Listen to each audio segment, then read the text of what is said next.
Doctor Ambedkar scholarship योजना क्या है, जानने के लिए इस वीडियो को कंप्लीट लास्ट तक देखिए, ताकि आप अगर हरियाणा के मूल निवासी हैं और अगर आपकी फैमिली आईडी बनी हुई है तो ये न्यूज आपके लिए हो सकती है। अगर आपका बच्चा या आपके परिवार के आसपास कोई भी बच्चा 10वीं या 12वीं पास की है हाल ही के अंदर, इसी सेशन के अंदर अगर बच्चे ने भिवानी बोर्ड से पेपर दिए हैं और उसकी मेरिट लिस्ट आई है, अगर बच्चे का स्कॉलरशिप आप लेना चाहते हो तो उसके लिए आपको फॉर्म भरना पड़ेगा। 17 अगस्त 2026 इसके फॉर्म स्टार्ट होने वाले हैं। तो जिसने भी मेरिट ली है, जिस बच्चे ने 10वीं क्लास के अंदर अगर बच्चा शहरी क्षेत्र से है तो बच्चे के 70% नंबर होने चाहिए। अगर बच्चा ग्रामीण इलाके से है तो बच्चे के 60% नंबर होने चाहिए 10वीं के अंदर। अगर बच्चे ने +2 करी है हरियाणा भिवानी बोर्ड से, रेगुलर करी है, स्कूल से करी है और +2 करी है, तो उसके लिए शहरी क्षेत्र के लिए 75% नंबर होने चाहिए। और अगर बच्चे ने ग्रामीण क्षेत्र से गाँव से अगर बच्चा कोई है, उसने भी अगर 12वीं करी है तो उसके मिनिमम 70% नंबर होने जरूरी हैं अगर आप भी स्कॉलरशिप लेना चाहते हो।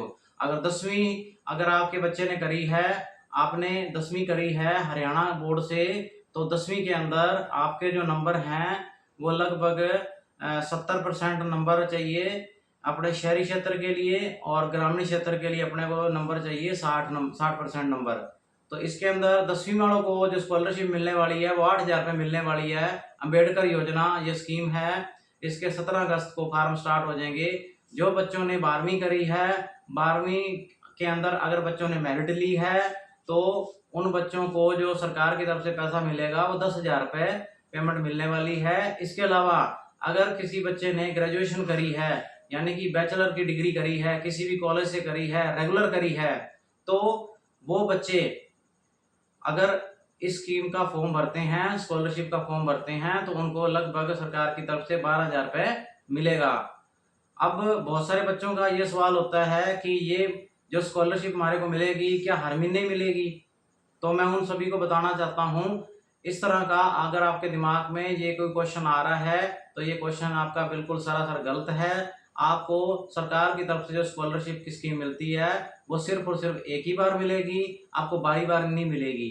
अगर आपने अभी 10वीं करी है और रेगुलर करी है, बहुत सारे बच्चों का एक सवाल होता है कि मैंने ओपन से फार्म भरे थे, ओपन से पेपर दिए थे, हरियाणा बोर्ड के ओपन बोर्ड से मैंने किया था या दिल्ली के ओपन बोर्ड से किया था। सिर्फ जो बच्चे हरियाणा से कर रहे हैं रेगुलर पढ़ाई, उन बच्चों के लिए ये स्कीम है। हरियाणा के अंदर आपकी सबसे बड़ी जो कंडीशन है सरकार की, वो फैमिली आईडी कंडीशन है। परिवार पहचान पत्र आज के टाइम में सबसे बड़ा कागज माना गया है, तो उसके बेस पे ही आप लोगों को ये स्कॉलरशिप का फॉर्म भरने की सरकार की तरफ से अनुमति मिलेगी। तो इसके लिए क्या क्या डॉक्यूमेंट्स लगेंगे, अंत तक वीडियो के अंदर बने रहें। अगर आपने अभी तक हमारे चैनल को सब्सक्राइब नहीं किया तो सब्सक्राइब कर लीजिए, ताकि आने वाली हर एक अपडेट्स आपको टाइम टू टाइम मिलती रहे। तो इसके अंदर जैसे मैंने बताया कि जो बच्चा रेगुलर स्कूल से पढ़ाई करता है, जिस बच्चे ने ओपन से फार्म भर के कर रखी है, उन बच्चों के लिए ये स्कीम नहीं है। तो जो बच्चे स्कूल से जाके पढ़ाई कर रहे थे, 10वीं क्लास उन्होंने अभी पास करी है, उसकी डीएमसी आ चुकी है, डीएमसी की कॉपी लगेगी साथ में। और इसके अलावा अगर बच्चा रेगुलर अब +1 कर रहा है, 11वीं क्लास स्कूल से कर रहा है, तो स्कूल का एक आईडी कार्ड लगेगा साथ में और एक स्लिप लगेगी, फीस की रसीद लगेगी, वो भी कंपलसरी है इसके अंदर। और आपका प्यारे बच्चों बैंक खाता होना जरूरी है। बैंक खाता अगर नहीं है आपका तो आप ये फॉर्म को नहीं भर पाओगे और ना ही आपकी स्कॉलरशिप आएगी। तो इसके अंदर अगर किसी बच्चे ने 12वीं करी है, 12वीं रेगुलर स्कूल से होनी चाहिए। उसके बाद अगर आप घर बैठ गए हो, आपने पढ़ाई छोड़ दी है, तो ये स्कीम आपके लिए नहीं है, आप इसका फॉर्म नहीं भर सकते। बहुत सारे सीएससी सेंटर वाले आपको गुमराह करने की कोशिश करेंगे कि आप फॉर्म भर सकते हो। तो मैं उन प्यारे बच्चों को यही बात बोलना चाहता हूं कि अगर 12वीं करके आप घर पे बैठे हो तो आगे पढ़ाई नहीं कर रहे, तो ये स्कीम आपको फायदा इसका नहीं मिलेगा।